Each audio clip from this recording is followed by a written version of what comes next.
Hello guys, welcome to kick and crease Nepal. Cricket भनेको एउटा team game हो, यो कुरा सबैले थाहा छ। तर मलाई लाग्दैन यो कुरा 100% सही हो, किनभने ती 11 जना खेलाडीहरुमा पनि कोही खेलाडीहरु हीरा जस्तो चम्किन सफल रहन्छन्। आउनुस् आज कुरा गरौँ यही हीराहरुको बारेमा जसले हामीलाई 2026 को विश्वकप पुग्नलाई मद्दत गरे। Let's get kick and crease into it. Cricket is a emotional game.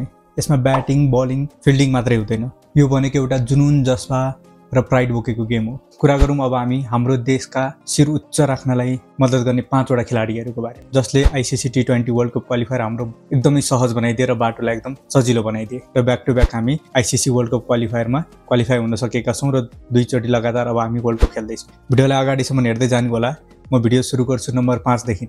Number 5 मा रहेका छन् हाम्रो क्याप्टेन रोहित पौडेल। थाहा छ मलाई उनको ब्याटिङ चलन यो टुर्नामेन्ट भरिमा सबले उनलाई टुक टुक टुक टुक भनेर लेखिरहेका थिए कमेन्ट सेक्सनमा। मैले हेरिरहेको थिएँ, फ्रस्ट्रेट पनि भइरहेको थिएँ। किन भन्दा होला क्याप्टेनले त राम्रै गरिरहेका थिए, इनिङलाई उ गर्ने बिल्ड गर्ने ट्राई गरिरहेको थिए, तर भयो यो 100 भन्दा तलको स्ट्राइक रेटमा खेलिरहेको थिए। ठिक छ, तर गेमलाई त बिल्ड गर्न मद्दत गरे नि त। उनलाई मैले नम्बर 5 मा राख्नुको कारण भनेको चाहिँ उनको डिसिजन मेकिङ, उनले जसरी टिमलाई कोअर्डिनेट गरे, कन्ट्रोल गरेर हामीलाई सबै म्याचमा भिक्ट्री देखाए। त्यही भएर मैले चाहिँ उहाँलाई नम्बर 5 मा राख्न चाहन्छु। नम्बर 5 पछाडि अब हामी कुरा गरौँ नम्बर 4 को। सबैले मामा भनेर चिन्ने, सबैले माया गरिदिने, सबैले उहाँलाई रुचाइदिने, उनको ब्याटिङलाई सबैले प्रशंसा गरिदिने उनी हुन् कुशल बुर्तेल। यो टुर्नामेन्टको सबैभन्दा बढी रन बनाउने नेपाली खेलाडी र टुर्नामेन्ट भरिमै दोस्रो नम्बरमा सबैभन्दा बढी रन बनाउने खेलाडीको रूपमा कुशल बुर्तेलले आफूलाई परिचालित गरेका छन्। उनको ब्याटिङले पहिले जस्तो एग्रेसिभ रन ननिकाले पनि उनको स्ट्राइक रेट यो टुर्नामेन्टमा कम भए पनि उनी एउटा इम्प्याक्ट प्लेयर थिए नेपालको लागि। उनको ओपनिङ आसिफसँग एकदमै राम्रो जमिरहेको थियो र उनीहरु दुईटाको ओपनिङले नै गर्दा हामी आज यो टुर्नामेन्टलाई जित्न सफल भएका छौं। उनको यो टुर्नामेन्ट भरिमा स्ट्राइक रेट 116 को थियो। उनको यो टुर्नामेन्ट भरिमा 207 रन बनेको थियो र उनले एकदमै उत्कृष्ट ब्याटिङ गरेका थिए। नम्बर 4 लाई उछिन्दै अब हामी नम्बर 3 तिर प्रस्थान गरौँ। World class leg spinner, googly king, हाम्रो सबैभन्दा चरितो, हामी सबैले रुचाएको, मन पराएको खेलाडी सन्दीप लामिछाने। उनको कतारसँगको गेम कसले पो बिर्सेको छ र? 5 विकेट होल, त्यो लास्ट ओभरमा वाइड दिएर र विकेट लिने स्ट्र्याटेजी, यो कसले बिर्सेको छ र? सबै नेपालीलाई अहिलेसम्म स्मरण होला र यो टुर्नामेन्ट भरिमै सबैभन्दा बढी विकेट लिनेको लिस्टमा नम्बर 2 मा परेका छन्। सन्दीप लामिछानेले पहिलो ओभरहरुमा अलि रन बढी खर्चे पनि उनले आफ्नो तेस्रो र चौथो ओभर जहिले पनि कन्ट्रोल गरेर राखे। उनले आफ्नो एक्सपिरियन्स देखाएर नेपाललाई एकदमै डिफिकल्ट सिचुएसनबाट कतारसँग जित्न पनि हेल्प गरे। सो नम्बर 3 मा छन् हाम्रो सन्दीप लामिछाने। नम्बर 2 को कुरा गर्नु पर्दाखेरि ब्याटिङ, बलिङ, फिल्डिङ सबैको जिम्मा लिने हाम्रो हिरो, हाम्रो च्याम्पियन, गुलशन च्याम्पियन अथवा गुल्दुजा अथवा गुलशन झा, उहाँको अनेक नामले चिन्न थालियो। इन्डियन अझ युट्युबरहरूले त उहाँलाई गुल्लु च्याम्पियन भन्ने नाम पनि दिए अथवा झाजी भनेर पनि चिन्न थाले। उहाँको फिनिसिङ हाम्रो नेपालको लागि एकदमै इम्पोर्टेन्ट थियो।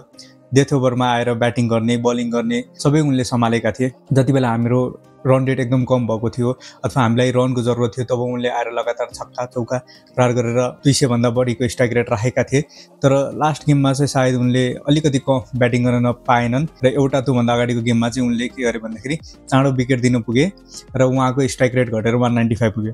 तर यसको मतलब यो होइन कि उहाँ इम्पोर्टेन्ट प्लेयर थिएन। कुवेतसँगको गेममा पनि उहाँले उत्तिकै इम्पोर्टेन्ट रोल प्ले गरेका थिए, कतारसँगको गेममा पनि उहाँले उत्तिकै इम्पोर्टेन्ट प्ले गरेका थिए। So I want to keep him in number 2। चिलको नजर बाघ जस्तो गर्छन् र चिता जस्तो फुर्ती भएका दिपेन्द्र सिंह हेरीलाई कसले पो यो टुर्नामेन्ट भरिमा बिर्सिन सक्छ? मेरो विचारमा म्यान अफ द टुर्नामेन्टै हुनुपर्ने उहाँ थिए, तर कारणवश आईसीसीले शाहरुखलाई दिए, कतारका प्लेयरलाई म्यान अफ द टुर्नामेन्ट। तर पनि हाम्रो लागि त man of the tournament Dipendra Singh हेरी नै थिए।